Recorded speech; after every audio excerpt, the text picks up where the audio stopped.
ไม่รู้จะพูดอะไรเลยมันหายเหมือนคนพูดไม่เป็นเลย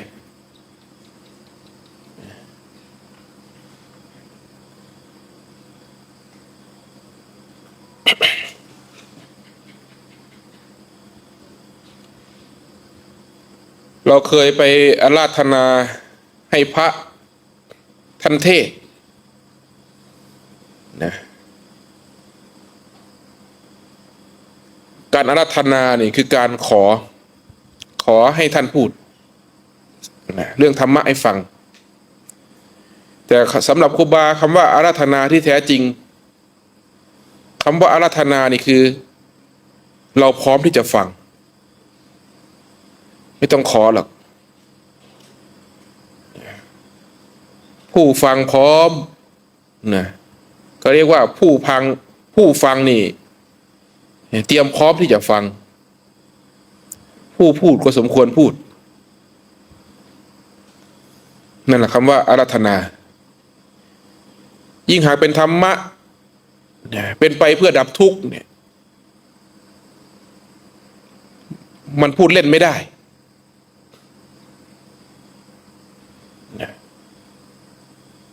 ไม่ใช่ของพูดเล่น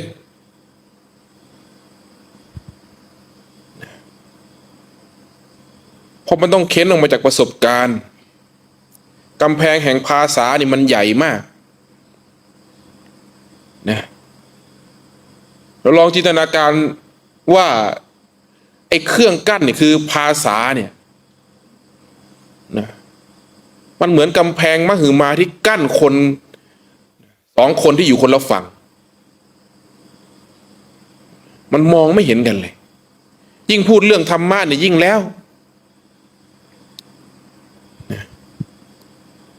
พอมันติดตรงกำแพงแห่งภาษาแล้วก็จะเค้นออกมาจากประสบการณ์ยิ่งพูดเรื่องปฏิบัติเรื่องเป็นไปเพื่อดับทุกข์เป็นไปเพื่อพ้นทุกข์ไม่ใช่ของที่จะพูดกันง่ายๆหากไม่สมควรพูดคำเหล่านี้ก็จะไม่ผุดออกมา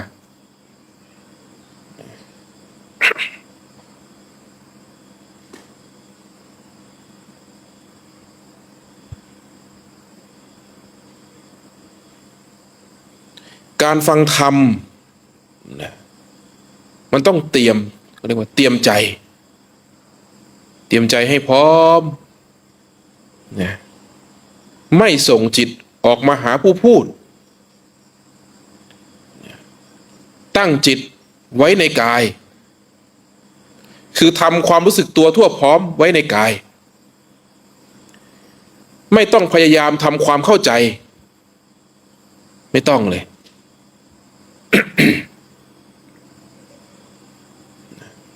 กำหนดรู้ซึ่งลมเข้าลมออกนะส่วนเสียงที่มันไปกระทบนะมันได้ยินก็ปล่อยมันจะเข้าใจหรือไม่เข้าใจก็ตาม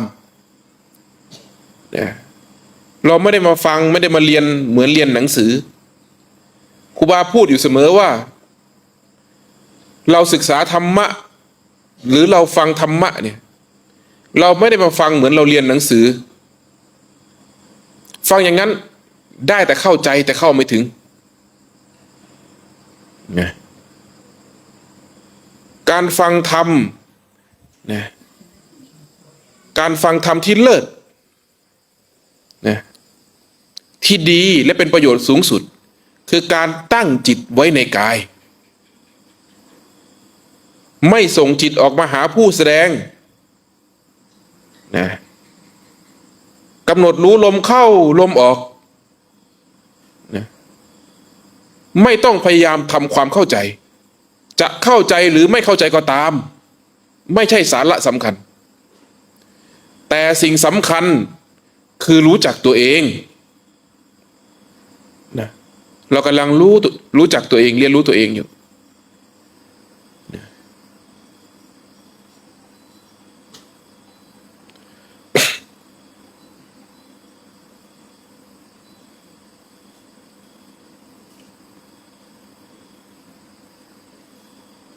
ไฟมันอ่อนนะ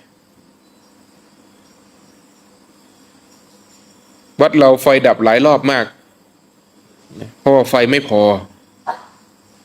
อใช้ยิ่งหน้าร้อนนี่นะกุฏิครูบาเปิดไฟก็ไม่ติดปั๊มน้ำก็ไม่ไหลเพราะไฟมันอ่อน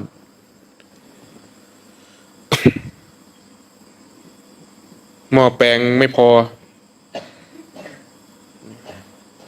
กุฏิเป็นพันหลัง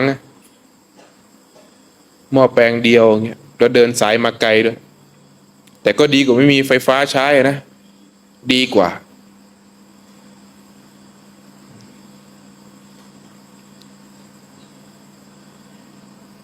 คิดดูว่าสมัยพุทธกาลพระพุทธองค์เนี่ยพระพุทธเจ้าที่เป็นเจ้าชายสิทธัตถะเนี่ยท่านต้องมีปราสาท3 ฤดูเวลาฤดูร้อนท่านต้องไปอยู่ปราสาทนี้ฤดูฝนต้องไปอยู่ปราสาทนี้หนาวต้องไปอยู่ปราสาทนี้ท่านถึงเรียกว่าปราสาท3 ฤดูแต่ของเราเนี่ยหลังเดียวอยู่ได้ทุกฤดูร้อนก็เปิดพัดลมเปิดแอร์หนาวก็ห่มผ้านะฝนตกก็มีหลังคาเนี่ยครบพูดถึงความสบายกว่าสมัยนั้นเยอะนะพูดถึงความสบาย แต่ยิ่งพวกเราสบายเท่าไหร่ยิ่งประมาทเท่านั้นยิ่งคนเรายิ่งสบายมากเท่าไหร่ยิ่งประมาทมากเท่านั้น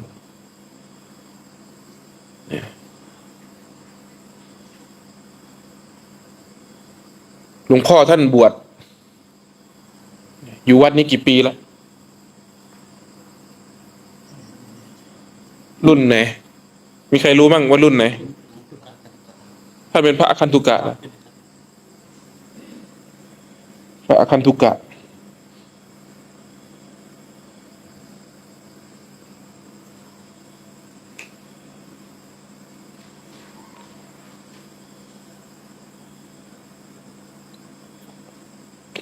ตั้งแต่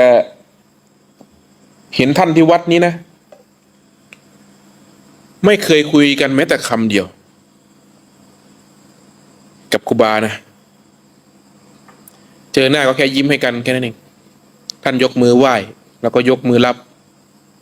ทักทายกันไม่เคยคุยกันไม่เคยเลยชื่อท่าน ครูบายังไม่รู้จักเลยไม่ได้คุยกันเลยวันนี้ครูบดลส่งคลิปที่ท่านเทศมั้งมาให้ฟังก็เทศดีเลยนะท่านพูดดีเลยนะเขาไปสัมภาษณ์นะใน YouTube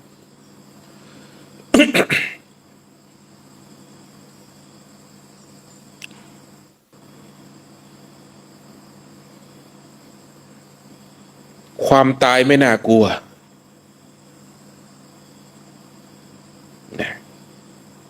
จึงไม่เดือดร้อนกับความตายสำหรับผู้ที่รู้จักความตายคนที่ไม่รู้จักความตายจะน่ากลัวแล้วก็จะวุ่นวายเมื่อใกล้จะตายสิ่งที่มันตายนะมันไม่รู้สิ่งที่รู้มันไม่ตาย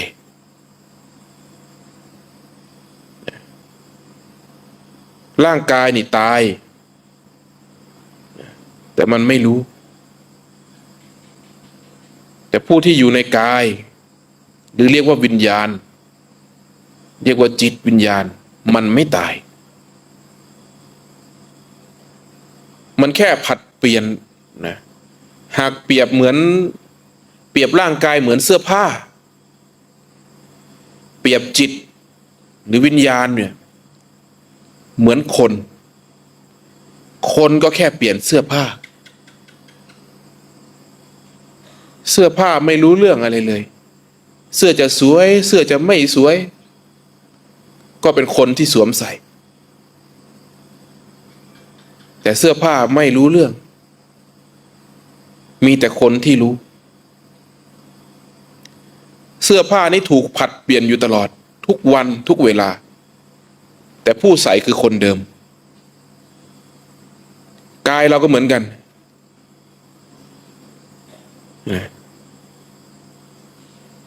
ถ้ารู้จักธรรมชาติของการมีอยู่เช่นนี้ประหนึ่งว่ารู้จักว่าเสื้อเป็นเสื้อคนใส่เป็นคนใส่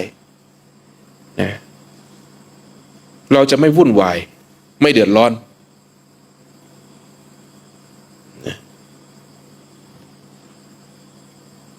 อาศัยเสื้อเพื่อพัฒนากรรมอาศัยกายเพื่อพัฒนากรรมจนพ้นออกจากกรรม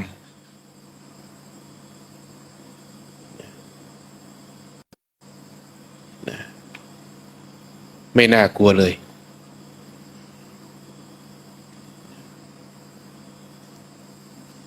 เนี่ยถ้าเราฝึกตายก่อนตายเรียกว่ารู้จักความจริงของการมีชีวิตรู้จักความจริงของการตายเราจะไม่วุ่นวาย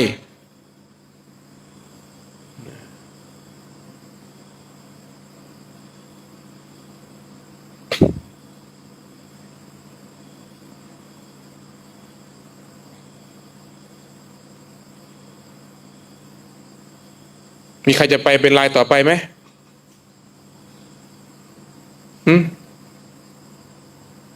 มีใครจองก่อน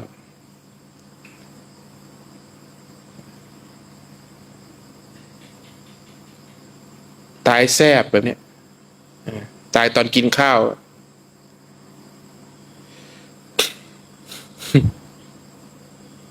ผู้ใดอยากตายแซบก็ตายตอนกินข้าวเด้อนะ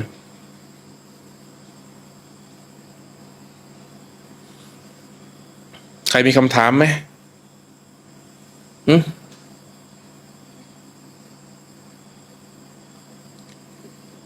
คำถามจากติ๊กต็อกนะคะถ้าตั้งใจไปซื้อปลามากินแต่ไปเห็นปลาแล้วไม่กล้าซื้อเห็นมันยังว่ายอยู่ได้บุญครับ การไม่ทำบาปก็เป็นบุญนะเราไม่ทำนั่นแหละเราไม่ทุกข์นะแต่ถ้าเราฝืนทำเราจะสงสัยนะเรายังฝืนทำอยู่นะมันจะวิตกกังวลความวิตกกังวลก็คือความทุกข์นะการไม่ทำความชั่วการไม่ทำบาปก็เป็นบุญนะถามว่าได้บุญไหมได้ไหมล่ะทีนี้มันเป็นบุญแล้วนะมันเป็นบุญอยู่แล้วถ้าไม่ทำความชั่ว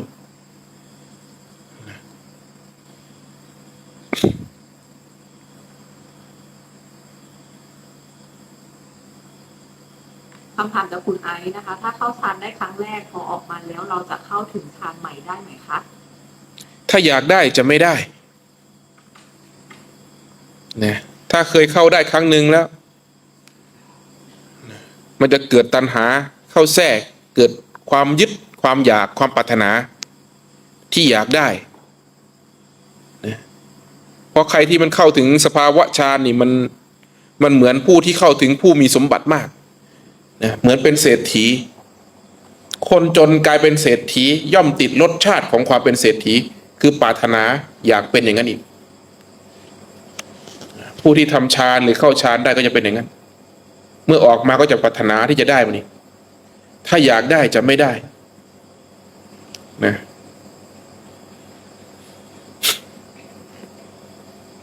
คำถามนะคะทำบุญมาตลอดแต่ชีวิตกลับย่ำแย่ทำให้บางครั้งรู้สึกท้อทำไมถึงเป็นอย่างนี้คะทำบุญทำความดีไม่ได้หวังผล นะเราทำดีแล้วเราอยากให้ร่ำรวยอย่างเงี้ยนี่เขาเรียกว่าทำหวังผลทำบุญอยากร่ำรวยอยากค้าขายดีอยากมีชีวิตที่ดีนั่นเรียกว่าหวังผลจริงๆการทำความดีเนี่ยเขาเรียกว่าการทำความดีเพื่อละความชั่วเพื่อทำลายความชั่วเป็นการทำความดีเพื่อสะสมพลังงานดีคือสมบัติที่ดี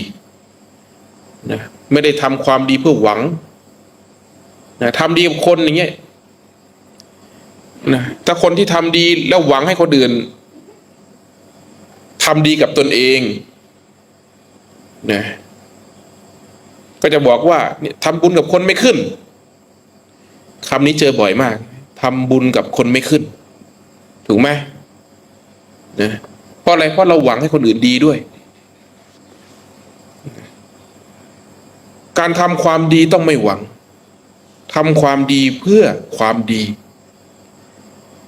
ไม่ได้หวังว่าต้องได้สิ่งใดสิ่งหนึ่งตอบแทนหากการปรารถนาที่จะได้สิ่งใดสิ่งหนึ่งตอบแทนกลับมานั้นเรียกว่าแลกไม่ได้เรียกว่าให้เป็นการแลกเปลี่ยนประหนึ่งนายจ้างกับลูกจ้างประหนึ่งพ่อค้ากับลูกค้านะเราทำดีกับคนนี้อยากให้คนนี้ดีตอบนั่นคือการเอาสิ่งใดสิ่งหนึ่งไปแลกเราไม่ได้ทำดีเพื่อเขาหรือไม่ได้ทำดีเพื่อความดีนะทำไปเถอะดีกว่าทำชั่วคนที่ทำความดีย่อมดีกว่าคนที่ทำความชั่วนะความดียังไม่ให้ผลนะเพราะกรรมชั่วยังบดบังอยู่กรรมชั่วยังมีเขาเรียกว่ากรรมไม่ดียังมีอำนาจมีกำลังอยู่ประหนึ่งน้ำที่มันเค็มน้ำที่มันเค็มน้ำเปล่าที่เราเติมไปมันยังไม่มากพอน้ำมันก็ยังไม่จืดแต่ถ้าไม่เติมเลยล่ะความเค็มก็ยังส่งผลอยู่เสมอเปรียบเทียบให้ฟังง่ายๆนะ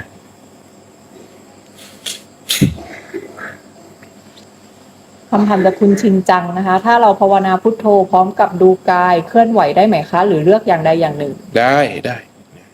ก้าวซ้ายพุทก้าวขวาโทก็ได้พร้อมกันก็ได้หายใจเข้าพุทหายใจออกโทก็ได้ทำได้และดีด้วย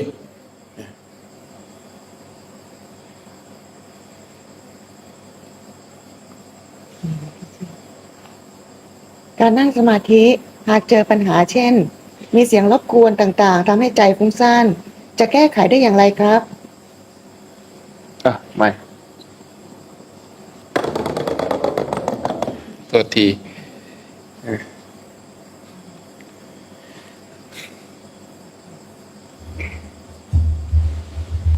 ถามใหม่ดิการนั่งสมาธิหากเจอปัญหาเช่นมีเสียงรบกวนต่างๆทำให้ใจฟุ้งซ่านจะแก้ไขอย่างไรดีครับใจที่ยังไม่เป็นสมาธิย่อมฟุ้งซ่าน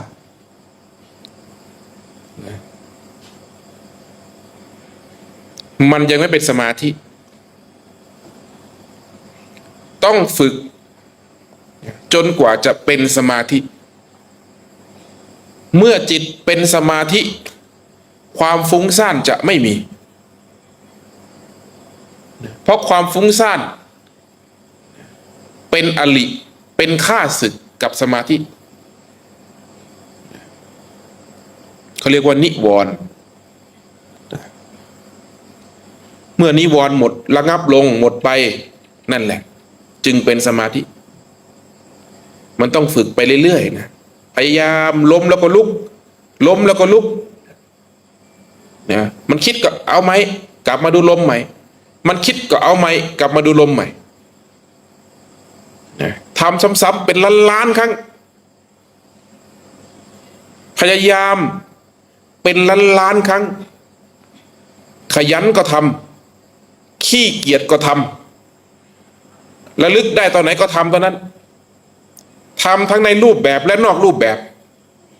ไม่ใช่ว่าต้องถึงเวลาค่อยทำเหมือนประหนึ่งว่าไปโรงเรียนเข้าห้องเรียนถึงจะเรียนหนังสือนะทำอย่างนั้น ผลมันน้อย เหตุก็น้อย แต่ผู้ที่ใฝ่จริง นักปฏิบัติจริงต้องปฏิบัติทุกขณะจิต เหมือนนักเรียนที่มีความขยันหมั่นเพียรเขาไม่ได้อยู่ในห้องเรียนเขาก็ยังเรียนศึกษาอยู่เราไม่จำเป็นต้องว่าถึงเวลาไปนั่งสมาธิถึงจะเรียกว่าปฏิบัตินะทำอะไรอยู่ก็ปฏิบัติได้ขยันก็ทำขี้เกียจก็ทำนะพยายามสร้างเหตุพิเศษจนจิตตั้งเป็นสมาธินะหายใจเข้ารู้หายใจออกรู้กำหนดรู้ลมเข้าลมออกพุทโธพุทโธพุทโธอยู่ทำอย่างนี้แหละเป้าหมายนี่ไม่มีเราไม่ได้ทำเอาสิ่งใดทั้งนั้นแต่เราจะทำเพื่อรู้จักลม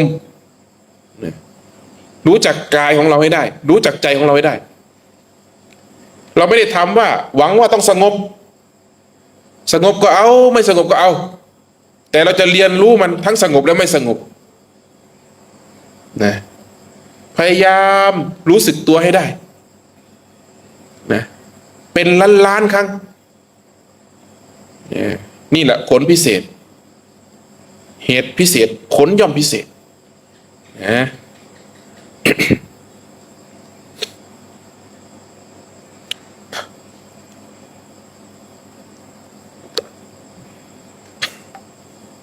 คำถามจากคุณทีมนะคะขอโอกาสครูบาครับเวลาผมกรีดยางตอนกลางคืนผมฟังธรรมะของหลวงตาและครูบาคุยแม่ชีเจิ้นตลอดทั้งคืนประกอบกับดูลมไปด้วยอย่างนี้เรียกว่าภาวนาได้ไหมครับใช่เรียกว่าภาวนาคือการพัฒนาพัฒนาจิตวิญญาณของตนเองเป็นการเรียนรู้การศึกษาเป็นกระบวนการภาวนาทั้งนั้น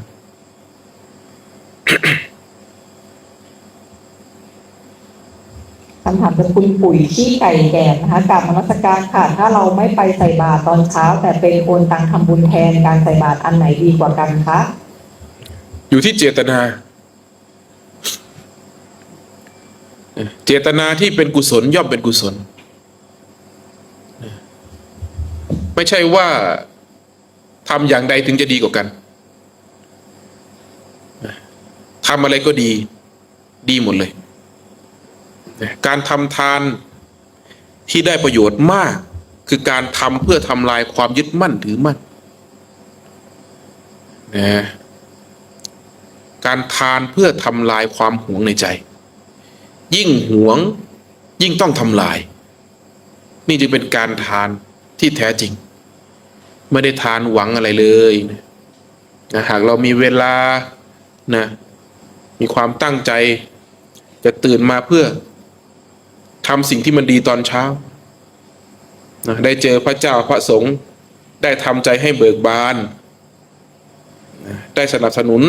ทนุบำรุงศาสนา1รักษาศรัทธาในใจตน2สนับสนุนนักบวชนะก็เท่ากับเราเป็นผู้หนึ่งในการต่ออายุของพระศาสนาไม่ทำลายพระศาสนาเห็นไหมได้ประโยชน์ไหมล่ะ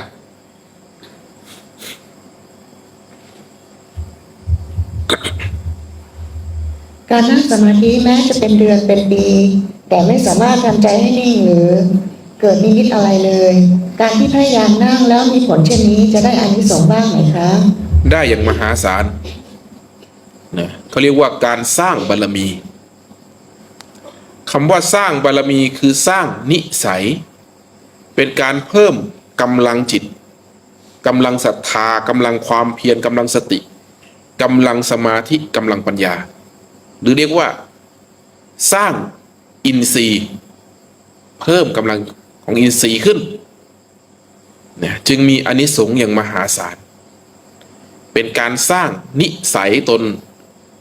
นะถึงจะไม่ได้อะไรเลยนะแต่มันได้อย่างมหาศาลแต่เราหวังมากเกินไปเราจึงคิดว่ามันไม่ได้อะไรเพราะเราหวังมากไงการที่ได้ทำได้ฟื้นในสิ่งที่ตัวเองไม่อยากทำมาทำให้มันพัฒนาขึ้นมันได้แล้วแหละนะถึงจะไม่ได้ผลที่เราคาดหวังคือความสงบแต่อย่างน้อยๆก็ได้ขัดใจตนเองนะการขัดใจตัวเองนี่แหละจะนำไปสู่ความสงบได้นะ คำถามจากคุณหน่อยนะสต็อปนะคะทำไมเราขี้หลงขี้ลืมหลังจากที่เราฝึกดูลมมาเป็นเวลาหลายเดือนแล้วความฟุ้งซ่านเยอะขึ้นนอนไม่หลับค่ะ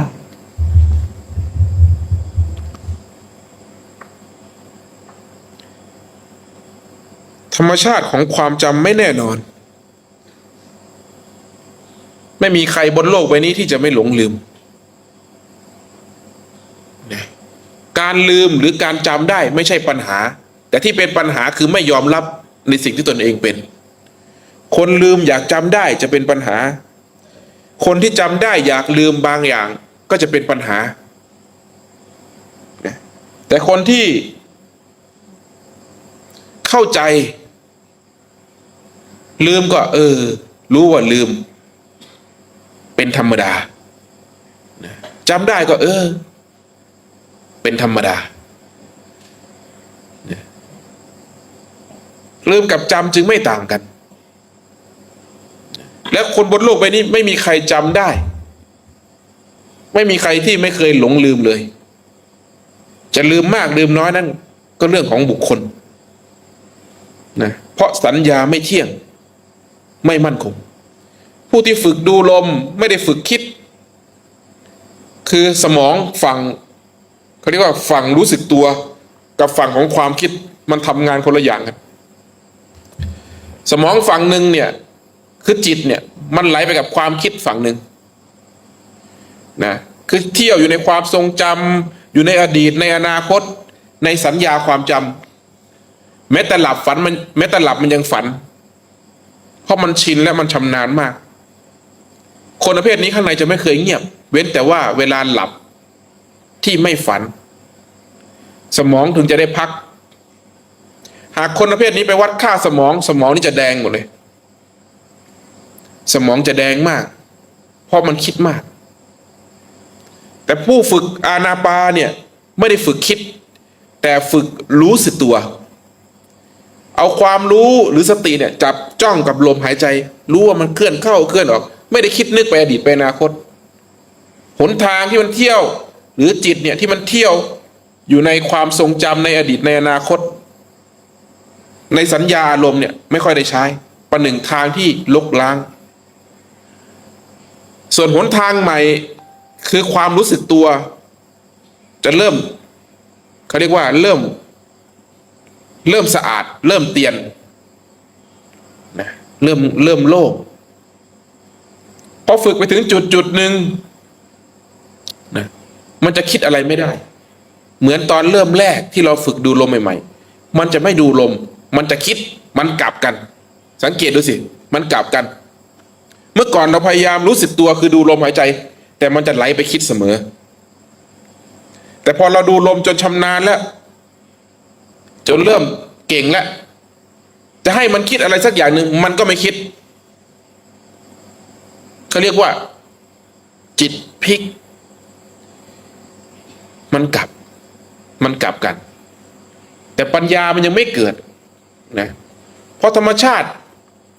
นะของตัณหานี่มันมีกำลังและมันมีปัญญาอยู่นั้นตัวตัณหานี่ก็จะแทรกแซงเข้าไปนะเนี่ยนะลืมนะไม่ดีนะบางคนก็หลงว่าการลืมนี่เป็นการพัฒนาว่าเรานี่เข้าถึงสภาวะธรรมหลงไปอีกนะถึงกับหลอกตัวเองว่าลืมก็มีมันจะหลงไปเสมอลืมกับจำไม่ต่างกันนะความทรงจำอาจหลงลืมนะความทรงจำอาจหลงลืมแต่ผู้รู้ไม่ลืมหลงนะคำว่าผู้รู้ไม่ลืมหลงแม้แต่หลงลืมก็รู้ว่าหลงลืมผู้รู้จึงไม่เคยลืมหลงนะไอ้ตัวผู้รู้เนี่ย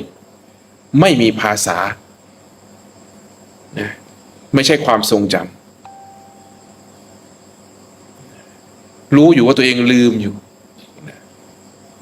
เนี่ยจิตของพระอริยะ ต่อให้ท่านเป็นอัลไซเมอร์ท่านก็รู้ว่าท่าน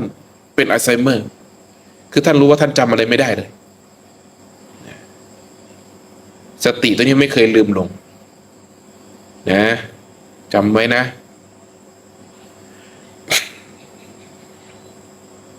คำถามจากคุณบุญมีนะคะผมพยายามสร้างศรัทธาให้เกิดขึ้นทำอย่างไรก็ทำไม่ได้เป็นเพราะอะไรครับ ความศรัทธามันต้องเกิดจากความเห็นประโยชน์ไม่ได้เกิดจากความพยายามที่จะเชื่อสิ่งใดสิ่งหนึ่งแต่มันต้องรู้จักสิ่งนั้นรู้จักสิ่งนั้นนะอย่างแท้จริงเราไม่ได้พยายามเชื่อนะพระพุทธเจ้าเนี่ยท่านมอบอิสรภาพให้กับเรานะคือท่านบอกว่าอย่าพึงเชื่อแม้แต่เราตถาคตท่านไม่เคยสอนให้เชื่อท่านนะเธอจงลองดูเถิดนะให้พิสูจน์นะเป็นผู้ปฏิบัติตามจนเห็นแจ้งรู้แจ้งแทงตลอดตามพระพุทธองค์นะผู้ที่เห็นตามพระพุทธองค์จะเกิดศรัทธานี่เรียกว่าผู้รู้แจ้งพระพุทธเจ้าท่านอาจหาญมาก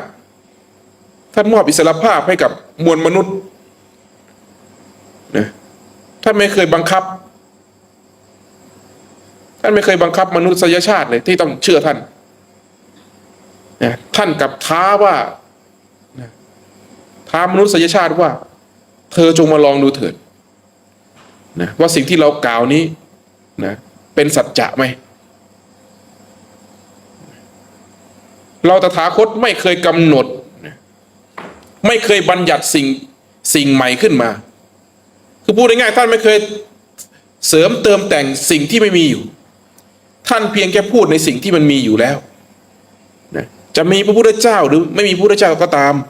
ความจริงก็ยังปรากฏอยู่สัจจะความจริงเหล่านี้ปรากฏอยู่พระพุทธองค์นี่เป็นเพียงแค่ผู้ที่เห็นความจริงนั้นเท่านั้นเนี่ยเห็นไหมนี่คือความอัศจรรย์ความอาถรรพ์ของพระพุทธองค์เพราะฉะนั้นอย่าพยายามเชื่อพระพุทธเจ้าแต่จงพิสูจน์ในสิ่งที่พระพุทธองค์สอนจนรู้แจ้งแทงตลอดในสิ่งนั้นศรัทธานั้นจึงจะงอกงามนะจึงจะมั่นคงศรัทธาใดที่เกิดจากความเชื่อเพราะลมปากนะเพราะการได้ยินได้ฟังเพราะการคาดคะเนด้นเดาศรัทธานี้ไม่มั่นคงแต่หากศรัทธาใดเกิดจากประสบการณ์อันเกิดขึ้นจริงกับเราและเราเป็นผู้รู้แจ้งแทงตลอดในสิ่งนั้นนะศรัทธานี้เรียกว่าศรัทธาที่มั่นคงไม่คลอนแคลนไม่หวั่นไหวเข้าใจไหมนะนี่คือการพัฒนาศรัทธาตนเองที่แท้จริง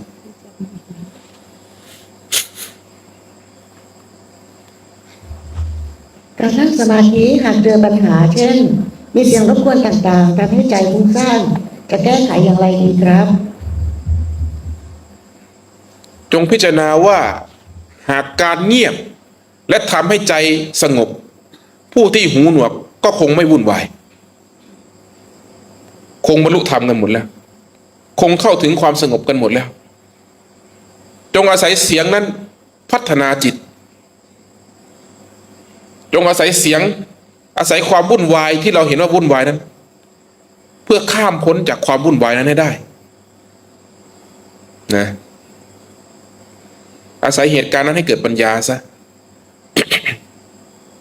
อย่ามีแต่โอ้ยรำคาญโอ้ยวุ่นวายโอ้ยไม่เงียบไม่สงบเลยนะลองมองอีกมุมหนึ่งนะลองดูซิว่ามันวุ่นวายเพราะเสียงจริงๆเหรอมันวุ่นวายเพราะเสียงหรือว่าวุ่นวายเพราะเราไม่ยอมรับหรือเพราะเราไม่อยากได้ยินเสียงนั้นถ้าเราไม่อยากได้ยินเสียงนั้นแสดงว่าเรามีความปรารถนามีเป้าหมายมีความเห็นอยู่ในใจเนี่ยคือมีความเห็นอยู่แล้วอยู่ในใจมีเป้าหมายตั้งแต่ต้นนะคืออยากเงียบไง เนี่ยพอมันไม่เงียบก็เลยวุ่นวายเนี่ยเราจะเห็นอริยสัจอยู่ในนั้นนะเห็นธรรมะอยู่ในนั้นอาศัยเสียงที่มันวุ่นวายนั่นแหละเพื่อก้าวพ้นความวุ่นวายให้ได้นะพอละมั่งเนาะ